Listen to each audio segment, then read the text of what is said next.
ایک سزا یہ ہوتی ہے کہ انسان جب گناہ کرنے لگتا ہے تو اللہ نعمتوں کے دروازے کھولتا ہے، مہلت دیتا ہے۔ 500 سال تک فرعون کو مہلت دی۔ کتنے؟ یہاں جو 5 سال حکومت کر لیتا ہے وہ کہتا ہے سب سے قابل میں ہی ہوں، مجھے مہلت جو ملی ہوئی ہے۔ 500 سال مہلت دی اللہ تعالیٰ نے، اور فرعون کی قوم پر پتہ عذاب کس طرح کے آئے تھے؟ ٹڈیاں مسلط کر دی اللہ نے۔ یہ گھومتی نہیں چھوٹی سی، ہم اپنی زبان میں اس کو کچھ لوگ مختلف ناموں سے یاد کرتے ہیں، کوئی مکڑی کہتا ہے، کوئی کچھ کہتا ہے، مسلط کر دی، جاتی نہیں۔ ان پر بنی اسرائیل کے ان مقابل جو فرعون کی قوم تھی ان پر الزام اس طرح کا عذاب آیا کہ مینڈک مسلط کر دی اللہ تعالیٰ۔ برتن کھولتے تھے اندر مینڈک نکلتا تھا، دنیا کی ہر دوائی استعمال کرتے تھے لیکن مینڈک نکل آتا تھا۔ تھوڑا سا سمجھا کرے چیزوں، ہمارے رنگ نہیں زیادہ گورے کہ ہم پر عذاب نہیں آتا۔ کوئی بہت زیادہ اللہ تعالیٰ معاف فرمائے دولت نہیں جمع کرا بیٹھے شاہی خزانے میں کہ ہم سے پوچھا نہیں جائے۔ یہ مہلت ہے، مہلت کو مہلت سمجھو، پھر جب پکڑ آتی ہے نا اللہ کریم کی، میں نے دیکھا ہے کروڑوں روپیہ، 6 اولادیں،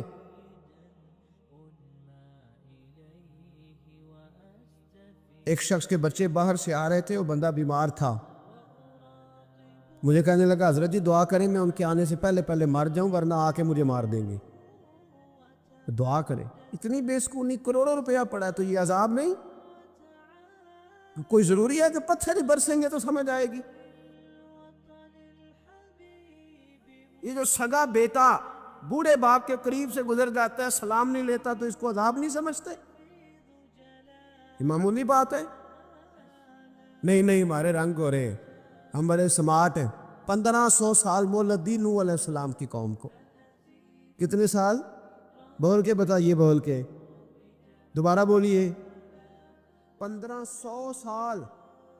کوئی آدمی اپنی سمارٹنس پہ خوش نہ ہو جائے کہ 20 سال ہو گئے میں تو نافرمانی بھی کر رہا ہوں، روٹی بھی پک رہی ہے، میں تو حرام بھی کھا رہا ہوں پھر بھی سب ٹھیک ہے۔ 1500 سال مہلت دی۔ پھر حضرت نوح کہنے لگے اللہ میں نے تو بڑا سمجھایا، اللہ ہی باز آتے۔ تو رب کریم نے فرمایا کشتی بناؤ۔ اللہ کے پیغمبر کشتی بنانے لگے تو قوم مذاق اڑانے لگ گئی۔ اب کیا کرنے لگے ہو؟ اب کشتی بنانے لگے ہو، خیر تو ہے، قوم مذاق اڑا رہی ہے حضرت نوح علیہ السلام کا۔ آپ نے کشتی بنائی، پانی کہاں سے نکلا؟ نہ بارشیں ہوئی نہ سیلاب آئے، ایک تندور تھا اس کے اندر سے پانی نکلنا شروع ہو۔ کبھی تندور سے بھی پانی نکلا ہے، پر جب نکالنے والا چاہتا ہے تو وہاں سے بھی ایک تندور سے پانی نکلا، اتنا نکلا، اتنا نکلا، اتنا نکلا کہ قوم ساری ڈوب گئی۔ قرآن مجید کے صفحات شہادت دیں گے کہ حضرت نوح کی قوم کا بچہ بچہ بہہ گیا، بچے صرف وہ تھے جو حضرت نوح کے ساتھ ہو گئے، تباہ ہو گئی۔ اللہ بے نیاز ہے، بے نیاز۔ 1500 سال مہلت ملے اور تو پھر بھی کہے رب بڑا کریم ہے معاف کر دے گا۔ 1500 سال تجھے گنجائش دے اور تو کہے کوئی نہیں بات، معافی ملنی چاہیے ابھی بھی۔ میرے بھائی، حضرت صالح علیہ السلام کی قوم، حضرت صالح نے تبلیغ شروع کی تو کہنے لگے پہلے معجزہ دکھاؤ۔ جی آج تو نہ لوگ معجزے مانگتے ہیں، آج بھی لوگ کرامتیں اور معجزے، اللہ معاف کرے، جو چیزیں معجزہ تو ہو نہیں نہ سکتا لیکن آج بھی لوگ، آپ یقین کریں، کہتے ہیں یہ بڑی نمازیں پڑھتا ہے تو پھر بخشا کیوں نہیں گیا، پھر کیوں نہیں منو سلوہ کیوں نہیں اترا اس پر، پھر میں بھی اسی طرح ہی ہوں، کیا اس کے اندر خوبی آ گئی؟ مولوی بھی ویسے ہی ہے، سوری بھی ویسے ہی ہے، لوگ مان نہیں رہے، وہ دلیلیں مان نہیں رہے، ابھی بھی لوگ بحث نہیں کرتے، کیا فرق آ جائے ابھی، ویسے ہی ہیں سارے۔ اللہ تعالیٰ سے ڈرنا چاہیے، ہمیں سامنے والے کی طرف دیکھ کر صحیح ہونے کا حکم نہیں ہے، ہمیں اپنی اصلاح کا حکم ہے، اپنی طرف دیکھ کے اپنے آپ کو ٹھیک کرنے کا۔ الزام لگا کے گزر جانا اس کا کوئی مطلب؟ سنو اور یاد رکھو، حضرت صالح علیہ السلام سے کہنے لگے پہلے معجزہ دکھائیں، تو حضرت صالح علیہ السلام نے فرمایا اونٹ کہاں سے پیدا ہوتے ہیں؟ کہاں؟ اونٹنی کے بطن سے۔ فرمایا آؤ میں تمہیں پہاڑ کے اندر سے اونٹنی پیدا کر کے دکھاتا ہوں۔ کہاں سے؟ پہاڑ کے اندر سے۔ حضرت نوح ساتھ لے کے گئے تو پہاڑ کے اندر سے اونٹنی نکلی، اور اونٹنی بھی گابن تھی، اس کے پیٹ میں بچہ، اور اونٹنی اتنا دودھ دیتی تھی کہ ساری بستی دودھ پی جاتی تھی، پھر بھی دودھ بچ جایا کرتا تھا۔ لیکن حضرت نوح علیہ السلام نے فرمایا تم نے دیکھ تو لیا ہی اسے، یہ جتنا دودھ دے گی روٹی بھی اتنی کھائے گی۔ ایک دن تم سارے پانی پیو گے، ایک دن یہ سارا پانی پیا کرے گی۔ ایک دن تم سارے باقی جانوروں کو گھاس کھلاؤ گے، ایک دن یہ اونٹنی، اور اونٹنی کا نام کیا؟ ناقۃ اللہ، اللہ کی اونٹنی۔ کس کی اونٹنی؟ نام کیا ہے؟ اللہ کی۔ یہ اللہ کی اونٹنی ہے۔ تو حضرت نوح علیہ السلام کی اونٹنی فرمایا اس کی بے ادبی نہ کرنا۔ باز نہیں آئے لوگ، باز نہیں آئے، کہنے لگا جی دودھ دینا تو ٹھیک ہے، پر یہ جو سارا پانی پی جاتی ہے نا یہ صحیح نہیں، یہ جو ساری گھاس کھا جاتی ہے یہ نہیں تھی، دودھ دینا تو ٹھیک ہے پر یہ نہیں صحیح۔ آپ نے فرمایا اسے کچھ نہ کہنا، اللہ کی اونٹنی ہے۔ میں کہا کرتا ہوں ان لوگوں نے ناقۃ اللہ کی بے ادبی کی، حضرت نوح علیہ السلام کی اونٹنی کی ٹانگیں کاٹ دی، صالح علیہ السلام۔ اور دیکھو اللہ بڑا بے نیاز ہے، اگر پیدا کرنا جانتا ہے تو حفاظت کرنی نہیں جانتا؟ لیکن رب کریم نے فرمایا نہ کرنا۔ انہوں نے ان کے پیر کاٹ دیے، کانوں پہ چھریاں لگائیں۔ اونٹنی جب مر گئی، اونٹنی اللہ تبارک و تعالیٰ کی وہ اونٹنی جب مر گئی تو حضرت صالح علیہ السلام کی قوم پر رب کریم نے زلزلہ بھیجا، اذا زلزلت الارض زلزالہا۔ جب زلزلے آئے گے اور جب ان کا زلزلہ آنا ہے، زلزلہ آتا ہے نا، کیا کرتی ہے قوم؟ لا الہ الا اللہ، لا الہ لا الہ الا اللہ، کلمے جاری ہو جاتے۔ بلکہ ایک دفعہ ایسا بھی ہوا کہ مسجدوں میں اعلان ہونے لگے زلزلہ آ رہا ہے، جو فجر کے لیے نہیں اٹھے زلزلے کے لیے وہ بھی اٹھ گئے۔ جن کا دعویٰ ہے نا میری سویرے آنکھ نہیں کھلتی، ان کی لگی نہیں کتنے گھنٹے، بعد میں بھی نہیں لگی، ٹی وی پہ اعلان ہوتے رہے کوئی نہیں آ رہا سو جاؤ چپ کر کے، لیکن آنکھ لگی۔ موت سے تو ڈرتا ہے، اللہ سے ڈرتا ہی نہیں، موت کا خوف ہے رب کا نہیں۔ زلزلہ آیا ساری قوم تباہ ہو گئی۔ بتاؤ اگر ناقۃ اللہ کی گستاخی ہو تو اللہ ناراض ہو جاتا ہے، اور اگر اولیاء اللہ کی ہو، اگر اولیاء اللہ کی ہو تو رب ناراض نہیں ہوتا؟ شرم نہیں آتی لوگوں کو داتا صاحب کی بے ادبی کرتے؟ شرم نہیں آتی لوگوں کو غوث اعظم کی گستاخی کرتے؟ حیا نہیں آتی جنہوں نے دین پھیلایا ان کی بے ادبی؟ میں درد سے کہتا ہوں، رو کے کہتا ہوں، اور اگر کلیجہ پھٹ سکے تو میں دکھاؤں زخم کتنے۔ ایک حج کے موقع پر ایک بابا جی، اس سال 4,80,000 روپے کا پرائیویٹ حج تھا، اور بابا جی کی کیفیت کمزور تھی، بیچارے بیمار تھے، اس کے باوجود وہ گئے۔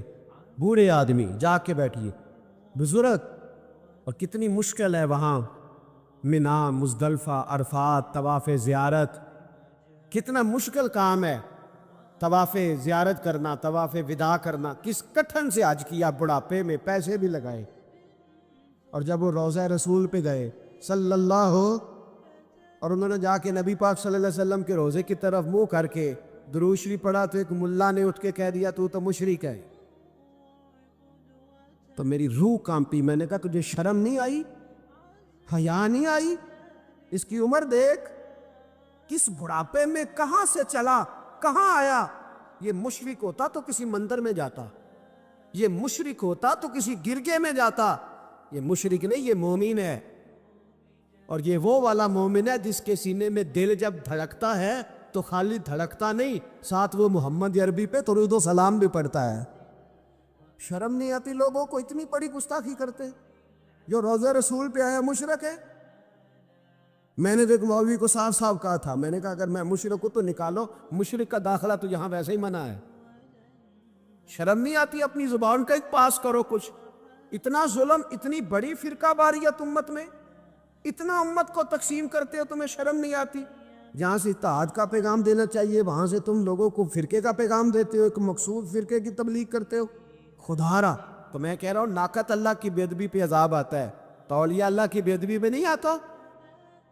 داتا صاحب ساری زندگی تبلیغ کرتے رہے، ایک آدمی نے اٹھ کے کہہ دیا جناب وہ تو شرک کا اڈا ہے، تو رب کریم ناراض نہیں ہوتا ان باتوں سے؟ ہمیں خیال کرنا چاہیے، اللہ سے ڈرنا چاہیے. ان چیزوں سے عذاب آتا ہے اور آ رہا ہے. اللہ تعالیٰ ہمیں محفوظ فرمائے. اللہ ہمیں اس سے، قوم لوط پہ بھی عذاب آیا. ہم جنس پرستی، مرد مردوں سے بدکاری کرتے. حضرت نوح نے سمجھایا کہ یہ کام درست فطرت کے خلاف ہے، یہ کام درست نہیں. جب انسان یہ کام کرتا ہے تو زمین اور آسمان کانپتے ہیں. اب میں کیسے کھول کے بتاؤں، میرے پاس اعداد و شمار ہے کہ پاکستان کے اندر اس کام کی کیفیت کیا ہے اور کس طرح کر کے لوگ، میں تو رونا روتا رہتا ہوں داڑھی کا. لوگ کئی دفعہ کہتے ہیں حضرت صاحب پہلے بھی آئے تھے تو داڑھی کی بات، پھر بھی آئے تو داڑھی کی بات. تو میں رونا روتا ہوں، اس لیے روتا ہوں کہ جو کلین شیو نوجوان ہوتا ہے وہ امرد کے حکم میں، اس پر وہی حکم لگتا ہے جو عورت پہ لگتا ہے. اس کے ساتھ مرد کا اٹھنا بیٹھنا اسی طرح نہ جائے گا جس طرح عورت کے ساتھ. حضرت جنید بغدادی رحمت اللہ تعالیٰ علیہ کے سامنے ایک شخص نے کہا وہ کتنا خوبصورت نوجوان جا رہا ہے، تو آپ فرمانے لگے تو حافظ قرآن نہیں؟ کہا ہاں. فرمانے لگے جا اپنے حفظ کی خیر منا. وہ شخص کہتا ہے میں نے اس بغیر داڑھی والے کلین شیو نوجوان کو بری نظر سے دیکھا، مجھے قرآن پاک ہی بھول گیا، سارا قرآن پاک بھول. اور کتنے سال میں دعائیں کرتا رہا، بیت اللہ کے طواف کرتا رہا، میں یاد بھی کرتا تو نہیں ہوتا. کیسے اب تو ہمارا نعت کہاں بیوٹی پارلر سے ہو کے آتا ہے. ہم کسی اور کو کیا پیغام ہے؟ وہ پیغام، وہ نظام، وہ طریقہ کار جس کا حکم تھا شریعت میں. قوم لوط پر عذاب آیا. صحیح بیٹھتے ہوں گے بچے جو موٹر سائیکلوں پہ بیٹھتے ہیں. میں نے گجرانوالہ کی سڑکوں پہ بچوں کو، نوجوانوں کو جو تماشے کرتے سر عام دیکھا ہے تو مجھے ڈر لگتا ہے. اور کوئی روکنے والا نہیں، شغل ہو رہا ہے، ہنس رہے ہیں، اور سامنے عورتیں بھی ہیں، سب ہو رہا. کتنی تکلیف کی بات. حضرت نوح کی قوم یہ کام کرتی تھی، قرآن پاک نے بیان کیا ہے. حضرت نوح نے سمجھایا، فرمایا رب کریم نے تمہیں اپنی خواہش پوری کرنے کے لیے جائز طریقہ عطا فرمایا، عورتوں سے نکاح کرو، اور اس نکاح کی برکت سے جو اللہ تمہیں اولاد دے گا اس کو اللہ تبارک و تعالیٰ تمہارے لیے باعث بخشش بھی فرمائے گا. لیکن جب قوم نہ مانی تو جو قوم لوط کا عمل کرے اس کا علاج قرآن نے بیان فرمایا کہ آسمان سے پتھر برسیں گے. پھر پتھر برسے اور جن کے بڑے بڑے اچھے دماغ تھے ان کے دماغ چکنا چور کر دیے گئے، تباہ کر دیے گئے، ان کے دماغ زمین پر بچھاڑ دیا گیا. اللہ مہلت دیتا ہے، لیکن اس کا مطلب یہ نہیں کہ انسان توبہ ہی نہ کرے. حضرت شعیب علیہ السلام کی قوم پر بھی عذاب آیا، اس لیے کہ بددیانتی کرتی تھی، ناپ تول میں کمی کرتی تھی. میں نے کہا تھا شب قدر کی رات کہ یہ کوئی تماشا ہے کہ شب رات آئی تو ساری رات روتے رہے، یا اللہ معاف کر دے، یا اللہ معاف کر دے، رو رو کے چیخے مار مار روئے. شب قدر آئی تو پھر چیخے ماری، ساری رات روئے. تو جس بندے کا پروگرام ہی نہیں سویرے بدلنے کا، دکان پہ بیٹھ کے پھر وہی ناپ تول میں کمی، پھر وہ اللہ تعالیٰ معاف کرے. میں ایک مضمون پڑھ رہا تھا تو وہ فوڈ کے اسپیشل لوگ میں لکھا تھا مہربانی کرو ملاوٹ ہی اچھی چیز کی کر لو. مرچ میں کیری تو نہ ملاؤ اینٹوں کی، وہ تو بیمار کرتی ہے، وہ تو خون کی آنتوں کو روک دیتی ہے. وہ کہنے لگا، اور وہ کہتا ہے میں تمہیں بتاتا ہوں کون کون سی چیز ملائی جا سکتی ہے، وہ ملا لو. خدا را اس قوم پہ رحم کرو، مہربانی. ایک دوست ہے ہمارے، میں وزیر آباد میں ان کے گھر بیٹھا تھا تو ایک میڈیکل، میرا کسی شخص پہ اعتراض کرنے کا میں مجموعی بات کرتا ہوں. میں ایسے ڈاکٹروں کو جانتا ہوں جو اللہ تعالیٰ فضل کرے سچ مچ کے نیک ہیں، اچھے لوگ. تو بچے کا میڈیکل سٹور ہے، تو والد بیمار ہو گیا ہے، تو وہ کہتا ہے ابا جی ڈاکٹر صاحب نے کہا آپ کو ڈرپ لگنی ہے. تو سگے باپ کو ڈرپ لگانے لگا تو باپ کیا کہتا ہے پتر تیری مہربانی مینوں کوئی اصلی لائی، اور نہ لائی جڑی لوکاں نوں لانے. اب وہ پیار سے سنا رہا ہے بات. میں نے اسے کہا کہ یہ تو ڈوب مرنے کا مقام ہے نا، ڈوب مرنے کا مقام، کہ اس ملک کے اندر دوائی بھی صحیح نہ بکے، اصلی نہ ملے دوائی بھی، اور پھر وہ قوم کہے کہ ہم نے تو پورے روزے رکھے، ہم نے تو بڑا صدقہ اور خیرات کیا، دوائی بھی اصل نہ ملے. جناب شعیب علیہ السلام کی قوم ناپ تول میں کمی کرتی تھی، تو اللہ تبارک و تعالیٰ نے ان پر بتا عذاب کس طرح کا بھیجا. شدید گرمی ہوئی. اللہ ہمیں محفوظ فرمائے. سارے آمین کہہ دیا. دیکھے کتنا اچھا موسم کر دیا رب کریم. اللہ ہمیں محفوظ فرمائے, اللہ رحمت فرمائے. شدید گرمی کی لہر آئی, باہر اتنی گرمی ہوئی کہ لوگ اپنے گھروں میں گھس گئے. جس طرح سورج کی شعائیں گھروں کے اندر داخل ہو جاتی, اس طرح گرمی کی لہر اندر داخل ہوئی. اور جس طرح کسی کو آگ لگ جائے تو وہ آدمی اچھلتا کودتا ہے نا, اس طرح یہ لوگ اچھلنے لگے اور اچھل کود کے مر گئے. جرم کیا تھا؟ ناپ تول میں کمی کرتے. حضرت داؤد کی قوم بھی تباہ ہوئی. جرم کیا تھا؟ ہفتے والے دن مچھلیاں نہیں پکڑنی تو یہ پکڑتے تھے. حکم ہے نا مسلمان کو نماز کے ٹائم کوئی اور کام نہیں کرنا, نماز پڑھنی ہے. میرا خیال ہے مسلمان تو فٹافٹ آ جاتے ہیں, سارے پہنچ جاتے ہیں نا مسجدوں میں. ہلکا ہلکا بول رہے ہیں آؤ, کیوں نہیں پہنچتے؟ اگر حضرت سید, اور پتہ انہیں سزا کیا ملی؟ اللہ نے فرمایا اس ٹائم عبادت کرنی ہے, کام نہیں کرنا, وقت نہیں ہے کام کا. انہوں نے مچھلیاں پکڑی, 12,000 لوگ تھے. پتہ ہے مالک نے سزا کیا دی؟ بندر بنا دیا اللہ کریم. قرآن مجید کا پہلا سپارہ پڑھے, فَجَعَلْنَاهَا نَكَالًا لِمَا بَيْنَ يَدَيْهَا وَمَا خَلْفَهَا. اللہ فرماتے ہیں پچھلوں کے لیے بھی عبرت بنا دیا, بعد والوں کے لیے بھی عبرت, نشان عبرت بنا دی. بندر بن گئے, اور جو ان کے دوست جو بچ گئے تھے ان کے پیر چومتے تھے, روتے تھے. 3 دن بندر بن کے زندہ رہے. پھر اللہ نے سب کو اجتماعی موت دے دی.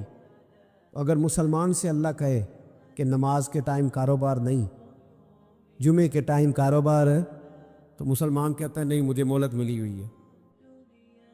حضرت ملا رومی نے مثال دی ہے. جناب رومی فرماتے ہیں کہ بغیر محنت کے لوگوں کو اللہ نے نعمتیں دی ہیں تو انہوں نے شکر ہی نہیں ادا کیا.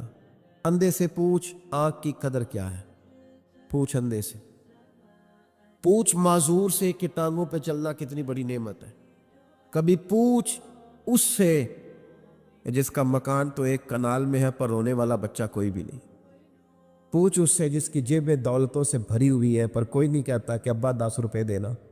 پوچھ یہ کتنی بڑی تکلیف ہے. حضرت رومی نے لکھا ہے اور فرماتے ہیں کہ ایک والد تھا تو اس نے بڑی دولت کمائی تھی, تو اس کا بیٹا بے دریغ ہی اڑاتا رہتا تھا. کبھی ادھر پیسے بھگا دیے, کمائے نہیں تھے نا, محنت نہیں نہ کی تھی, کمائے نہیں تھے.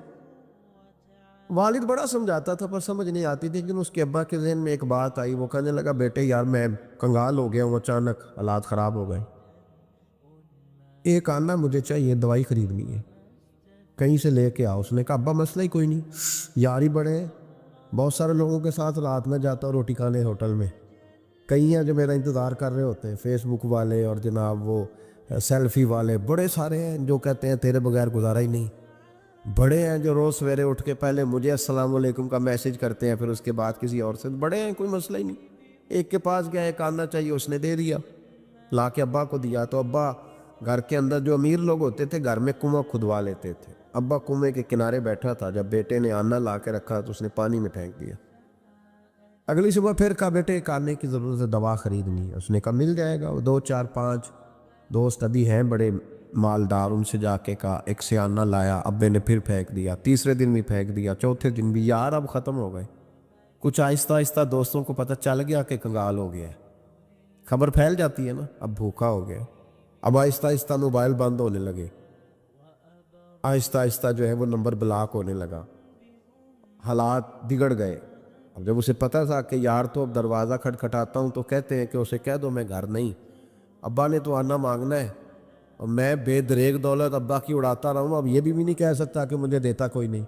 شہر سے باہر نکل گیا, سارا دن مزدوری کی, جد و جہد کی, کبھی کام کیا نہیں تو ہاتھوں پہ چھالے پڑ گئے. بڑا مشکل ہوتا ہے جن لوگوں نے کام نہ کیا ہو, انہیں کرنا پڑ جائے تو. تکلیف کا شکار ہو کے ایک آنا کمایا, شام کو لا کے والد کی ہتھیلی پہ رکھا تو اس نے پھینکا نا جب کنویں میں تو چیخ پڑا, کہنے لگا ابا جی آپ سیاڑے بیاڑے بندے ہیں, روز پیسے لا کے دیتا ہوں, کون پھینک دیتے ہو, کو کرنے والی بات کرو. نہیں دوائی کھانی تو نہ کھاؤ, ضائع کیوں کرتے.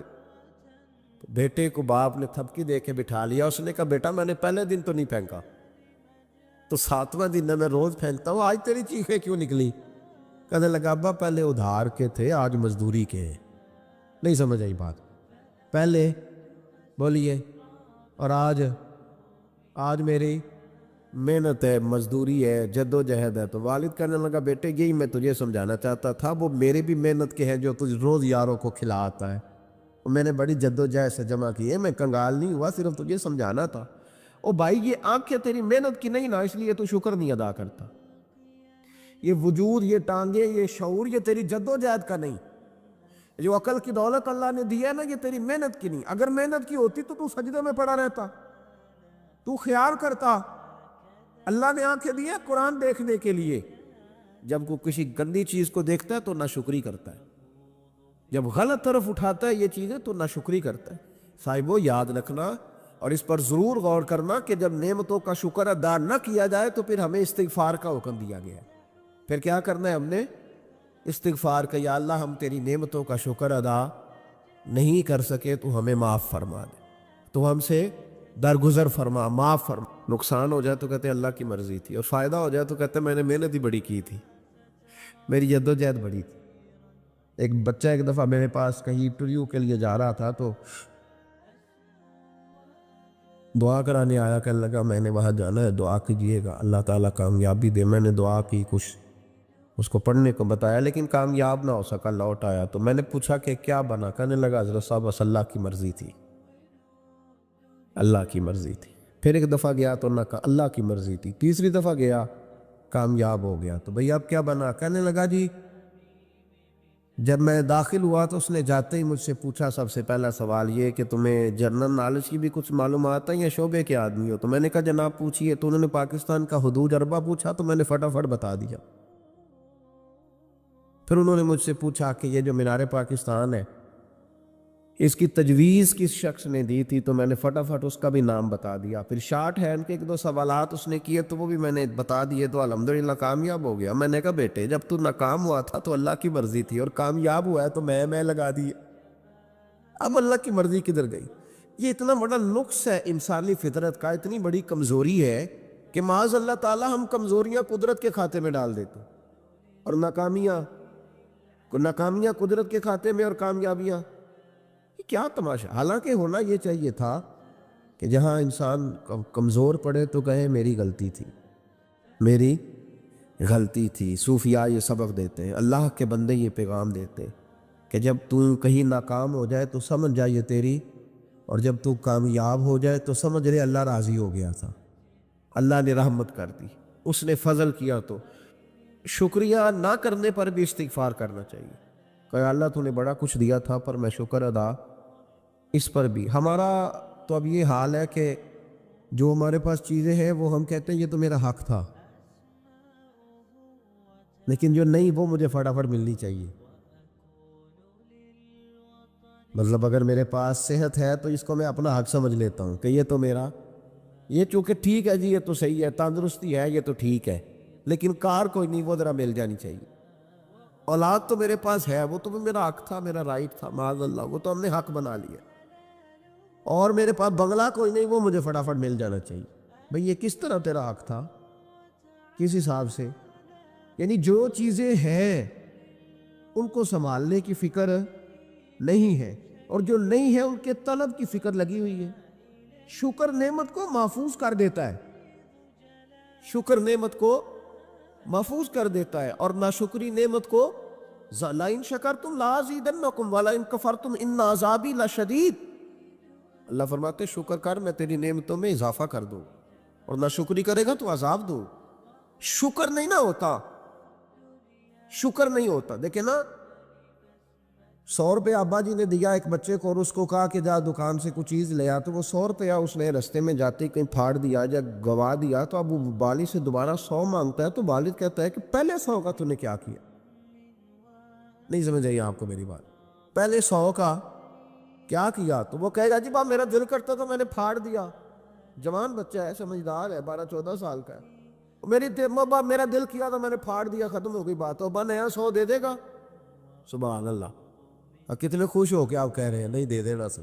یہ کیسے ہو سکتا ہے؟ بھائی کروڑ پتی والد بھی ہو تو 100 کا نوٹ دوبارہ دیتا کیوں؟ باپ بیٹا نہیں اس کا؟ پیار نہیں؟ کیوں نہیں دے رہا؟ وہ کہتا تو نے میرے پہلے 100 کی قدر نہیں ڈالی، نیا تجھے کیسے مل جائے؟ انہیں خیال ہی نہیں کیا. تو نے جدوجہد ہی نہیں کی، تو نے ایک استغفار اس بات کا ہے کہ دیکھیں نا، یہ رسول پاک علیہ السلام کا فرمان، یہ حدیث امام رازی نے لکھی ہے، اور نبی پاک کی فرمان کے لحاظ سے جو چیز ہمارے سامنے ہے نا، اس پر ہماری آنکھیں بھی کھل جانی چاہیے، دل بھی کھل جانا چاہیے، کہ کوئی خاص ہی بات تھی جو حضور نے بیان فرمائی صلی اللہ علیہ وسلم۔ سرکار دو عالم علیہ السلام نے فرمایا ایک آدمی نے 500 سال بغیر ریاکاری کے اللہ کی عبادت کی۔ کتنے سال؟ یہ 5 سال نہیں ہوتی بغیر ریاکاری کی۔ تہجد پڑھنے والا جب تک 6 لوگوں کو بتا نہ دے تہجد پڑھیے، اتنی دیر تو تہجد آگے بڑھتی نہیں، کم از کم 6 بندوں کو پتہ ہونے چاہیے۔ اور میرے جیسے حاجی نمازیوں کا تو دل کرتا ہے کہ وظیفے پہ بندہ رکھا جائے جو تعریفیں کرے صبح و شام، قائد صاحب کی کیا بات ہے، حضرت صاحب کی وظیفہ دیں گے اس کو مہینے کا، وہ تعریف کرے کھول کے کہ آپ کی بڑی بات۔ یہ مرض ہے، تعریف سننا نا، یہ بیماری ہے، اس نے جھوٹ کو جنم دیا ہے، بہت بڑا مرض ہے۔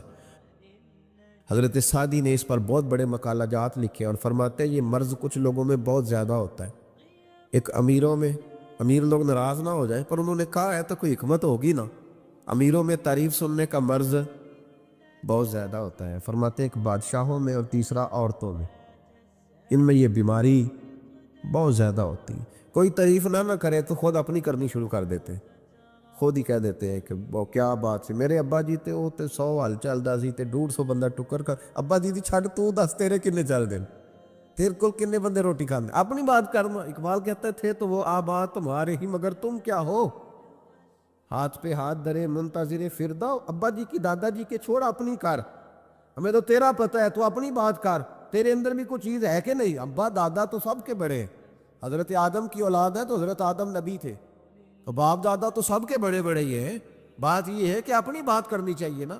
تو یہ بیماری ہے، یہ نقص ہے، 500 سال بغیر ریاکاری کی عبادت، اور بیان میرے نبی کریم علیہ السلام فرما رہے ہیں 5، بولیے، یہ بہت بڑا مسئلہ ہے، دکھاوا نہ ہو، ریاکاری نہ ہو۔ ہم مجالس میں جاتے ہیں نا جناب، محافل میں،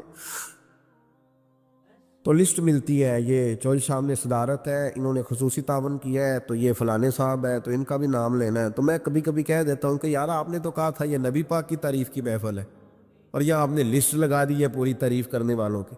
کچھ ضروری ہے کسی کا نام لینا اور اس کا جناب ذکر کرنا اور اشتہار پہ اس کی فوٹو آنا، یہ کچھ ضروری ہے؟ ویسے بھی کوئی اچھا لگتا ہے کہ نبی پاک کے نام کی محفل اور میں صدارت کر رہا ہوں؟ ڈرنا چاہیے نا مجھے اللہ تعالیٰ، حضور کی محفل اور میری صدارت، اس پر کبھی غور کرے۔ اگر کوئی راہ طریقت کا مسافر ہوگا تو تڑپ جائے گا کہ نبی پاک کے نام کی محفل اور سرپرستی ایک ایسے آدمی کی جس کو وضو تک نہیں کرنا آتا، چھ معنی دار ہے، وہ دھندا ہے معاذ اللہ تعالیٰ، جس کا جو دل کرے وہ کرتا جائے۔ 500 سال بغیر ریاکاری کی عبادت کی، 5 بڑا مشکل ہوتا ہے۔ حضور فرماتے ہیں یہی بندہ جب اللہ کے حضور کھڑا کیا جائے گا تو رب کریم اس سے کہے گا کہ چلو اس کو میرے فضل سے جنت ملے گا، تو عرض کرے گا مالک فضل تو ٹھیک ہے پر 500 سال لگائے میں نے، 5۔ وہ مولوی صاحب میری طرح کے بیچارے جو امام مسجد ہوتے ہیں نا، تو وہ بھی کہتے ہیں جب میں آیا تھا تو 30 بچے تھے مسجد میں، اب 80 ہو گئے۔ اور بھائی یہ بندوں کو بتانے کی کیا ضرورت ہے، یہ تو اللہ کی رضا کے لیے ہے نا، تو چھوڑ اس میں اتنا تذکرہ کرنے کی کیا حال ہے۔ 500 سال جس نے لگائے، بول پڑا یا اللہ 500 سال لگائے اور تو کہتا ہے کہ اس کو میرے فضل سے لے جاؤ، تو رب کریم نے فرمایا چلو کوئی نہیں، پھر انصاف کر لیتے ہیں، الٹی آنکھ کی روشنی نکال کے ترازو کے ایک پلے میں رکھو اور 500 سال کی بغیر ریاکاری کی عبادت دوسرے پلے میں رکھو۔ کبھی اس مریض سے پوچھنا جس کو ڈاکٹر کہہ دیتا ہے کہ تیری آنکھ کا علاج نہیں ہو سکتا، بے بس ہوتے ہیں ڈاکٹر، جواب دے جاتا ہے شعور۔ پوچھ کبھی اس شخص سے، کو کہتے ہیں بس جناب اب آپ اپنی آنکھیں موجود ہونے کے باوجود آپ دیکھ نہیں سکتے، اتنی موٹی آنکھ لگی ہوئی ہے، لیکن روشنی اللہ چاہے تو دیتا ہے، نہ چاہے تو نہیں دیتا۔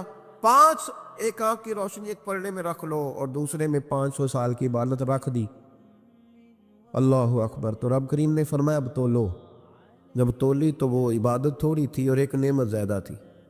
اللہ نے فرمایا یہ تو بھائی اس کو تو 500 سال دیے تھے، یہ تو ایک نعمت کا شکر نہیں ادا کر سکا، پکڑو اس کو دوزخ میں ڈالو، ایک کر کے کیا آیا ہے؟ پکڑو جہنم میں ڈالو اس کو، لے چلو۔ ترمذی شریف کے لفظ ہے، نبی پاک نے ہمیں سمجھایا اور ایک جملے میں ساری بات ختم کر دی۔ حضور فرمانے لگے تو اللہ کی تھوڑے دیے ہوئے رزق پہ راضی ہو جا، وہ بھی تیری تھوڑی عبادت سے راضی ہو جائے۔ اور اگر تیرا پروگرام ہے نا لمبی چوڑی جائیدادوں کا، تو پھر سجدے بھی لمبے کر، پر لمبے کر میں تو بھی۔ یہ کیا بات ہوئی؟ آج اتنی دولت بڑھتی جاتی ہے، عبادت سکڑتی جاتی ہے، وقت ہی نہیں، ٹائم ہی نہیں، یہ بڑھا پھر۔ تو جب دوزخ میں جانے لگا نا تو پھر خیال آیا، تو حضور فرماتے استغفار کرنے لگا، کہنے لگا اللہ میں بھول گیا تھا، اللہ مجھے غلطی لگ گئی، استغفار کر رہا۔ تو جب اس نے استغفار کیا تو رب کریم تو پہلے ہی بڑا قبول کرنے والا ہے۔ یا اللہ میں بھول گیا، تو فرمایا چلو جو استغفار کرے اسے تو میں ویسے ہی معاف کر دیا کرتا ہوں، اسے بخش دو، اسے میرے فضل سے جنت میں لے جاؤ۔ پہلا استغفار ہمارے بزرگ نے ایک مراقبہ کراتے تھے، مراقبہ ان فی خلق السماوات والارض واختلاف اللیل والنہار لآیات لأولی الالباب۔ مراقبہ ہوتا تھا اللہ کی نعمتوں پر غور کرنے کا نام۔ تو اکیلا بیٹھ، گردن جھکا اور غور کر، خدا کا فضل کتنا ہے اور میری اس میں محنت کتنی، اس کا شمار کر۔ اس طرح کر کے دو خانے بنا، ایک خانے میں اللہ کی نعمت رکھ اور دوسرے میں پھر اپنی محنت رکھ۔ اس کو کہتے ہیں مراقبہ، یہاں سے مراقبہ سٹارٹ ہوتا ہے۔ اور اگر تو شکر ادا کر رہا ہے تو پھر ٹھیک ہے، ورنہ پھر استغفار کر، پھر اللہ کے حضور معافی مانگ، پھر اس کے حضور آہوزاری کر، پھر اس سے کہہ کہ وہ معاف کرے۔ ہم لوگ یہ والا مراقبہ نہیں کرتے، اس لیے جو چیز ہے وہ تو میرا حق تھا، مجھے فٹافٹ دوسری بھی چاہیے۔ استغفار کرے اس لیے کہ ہم شکر ادا صحیح طور پر کر سکیں، پھر اس کے بعد دوسرا استغفار اس وقت ہوتا ہے اللہ اکبر کہ جب انسان باشعور زیادہ ہو پر بے عمل بھی اتنا ہی زیادہ ہو، اسے بھی استغفار زیادہ کرنا چاہیے۔